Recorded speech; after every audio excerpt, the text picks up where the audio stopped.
کہ جب دوزخ مقرر ہی ہو چکی ہے تو دنیا ہی کی ذلت اٹھا لی جائے، اور جہاں ایک دفعہ جرم کا ارتکاب ہوا 10 اور صحیح، اس سے جرم کو بڑھاوا ملے گا اور سماج میں زندگی اجیرن ہو جائے گی۔ اس لیے توبہ کا تصور دنیا میں بھی ایک بڑی رحمت ہے اور اس سے سماج کا امن و آتشی متعلق بھی ہوتا ہے۔ توبہ کے لیے اصل محرک اپنے گناہوں اور کوتاہیوں کا احساس ہے۔ انسان اپنے گناہوں پر ندامت اور پیشمانی محسوس کرے، اپنے گناہوں کو یاد کر کے اس کا دل لرزے، خدا کے سامنے اس کے ہونٹ کپ کپائیں، آنکھوں میں آنسو آئے اور بے چینی اور اضطراب گواہی دے۔ اس کا ضمیر گناہوں کے بوجھ تلے اپنے آپ کو دبایا ہوا ہے۔ اس پیشمانی اور سچی ندامت کے بغیر محض زبان سے توبہ کے الفاظ کہہ دینا کافی نہیں ہے۔ انسان پر اپنی قلبی کیفیت کے لحاظ سے گناہ کا کیا اثر مرتب ہوتا ہے، اس کو آپ نے ایک مثال سے واضح فرمایا کہ نیک اور سچا مسلمان جب کسی گناہ کا مرتب کر ہوتا ہے تو اسے ایسا لگتا ہے جیسے اس کے سر پر پہاڑ جیسا بوجھ ہے، اور جو شخص گناہوں کا عادی ہو جاتا ہے اسے گناہ سے یوں محسوس ہوتا ہے کہ جیسے کوئی مکھی ہے جو ناک پر بیٹھتی ہوئی ہے، ذرا ہاتھ ہلایا تو اڑ گئی۔ ایک اور روایت میں ہے کہ جب کوئی شخص گناہ کا مرتب ہوتا ہے تو اس کے قلب پر ایک سیاہ دھبا پڑ جاتا ہے، اگر توبہ کر لے تو دھل جاتا ہے اور توبہ نہ کرے تو جوں کا توں گناہ کرتے جاتا ہے اور قلب پر دھبے پڑتے جاتے ہیں، یہاں تک کہ پورا قلب سیاہ ہو جاتا ہے، کالا ہو جاتا ہے۔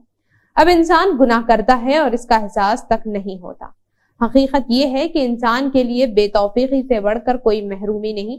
جیسے دنیا میں بہت سے امراض ہیں جس سے آدمی دوچار ہوتا ہے، لیکن سچ پوچھئے تو شاید جنون سے بڑھ کر کوئی مرض نہیں ہے۔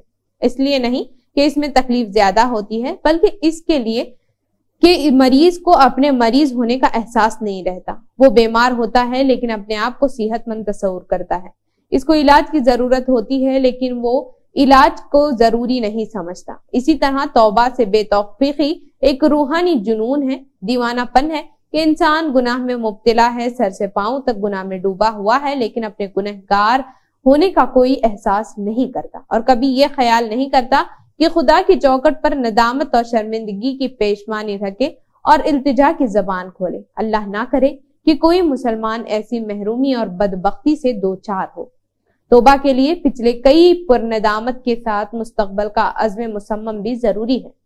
آدمی اپنے دل میں یہ ارادہ رکھے کہ وہ آئندہ کبھی بھی اس غلطی کا اعادہ نہ کرے۔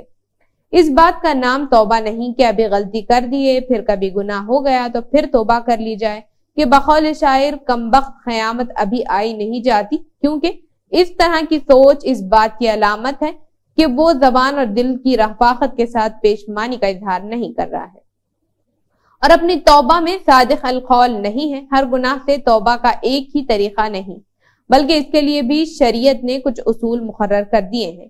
جن گناہوں کے لیے قرآن و حدیث میں کوئی کفارہ مقرر کر دیا ہو تو ان کی توبہ یہ ہے کہ کفارہ ادا کر دیا جائے۔ مثلا کسی شخص نے جان بوجھ کر روزہ توڑ دیا تو 60 روزے رکھنا، اور اس پر قدرت نہ ہو تو 60 مسکینوں کو کھانا کھلانا اس کا کفارہ ہے۔ قسم کھائی ہے لیکن اسے پورا نہ کر پایا تو کفارہ 10 مسکینوں کو کھانا کھلانا یا کپڑا پہنانا ہے۔ ان گناہوں سے توبہ یہی ہے کہ ان کا کفارہ ادا کر دیا جائے۔ بعض کوتاہیوں پر شریعت نے قضا واجب قرار دی ہے، جیسے کسی شخص سے عذر کے بنا پر روزہ فوت ہو گیا تو اس پر ان روزوں کے قضا واجب ہے۔ ہوش و حواس کی حالت میں نمازیں قضا ہو گئی تو ان کو بھی قضا واجب ہے۔ یہ گویا بندوں پر اللہ تعالیٰ کا دین ہے جس کی ادائیگی واجب ہے۔ ان کوتاہیوں کی توبہ یہی ہے کہ فوت شدہ نمازوں کی قضا کی جائے۔ اسی طرح بعض عبادتوں کی فوت ہونے پر فدیہ واجب قرار دیا جاتا ہے، جیسے کوئی شخص بہت ضعیف یا مریض ہو اور روزہ رکھنے پر قادر نہیں اور بظاہر مستقبل قریب میں صحت مند ہونے کی بھی توقع نہیں، تو ایسے شخص کے لیے یہ سہولت ہے کہ ہر روزے کے عوض ایک فدیہ ادا کر دے، یعنی ایک غریب و محتاج شخص کو دوپہر اور رات کا کھانا کھلائے یا صدقہ فطر کے بقدر غلہ دے دے۔